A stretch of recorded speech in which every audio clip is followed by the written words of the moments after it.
Синоќа во библиотеката Искра се одржа промоција на најновата книга за деца Другата Марта од писателот Горијан Петревски. Се работи за роман кој е втор дел од романот Марта. Промотор на книгата беше професор доктор Јованка Денковска. Другата Марта е втор дел од романот Марта. Романот Марта е лектира за 8 одделение.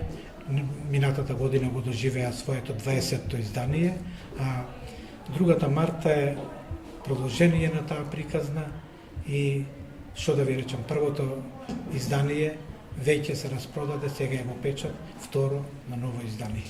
Другата Марта, еве, ако во првата Марта има некои проблеми, недоразбирања со онаа возраст на 14 години што има девојчето Марта, но после оние расплети што се случуваат во незиниот живот, навистина се појавува еден сосема друг, нов лик кој продолжува понатамо низ животот на онаков начин каков што ние возрастните посакуваме. Настанот се одржа во рамките на одбележувањето на неделата на детето и истиот е поддржан од општина Кочани. Литературните средби продолжија и денеска во основните училишта Рале Кратовче и Малина Попиванова.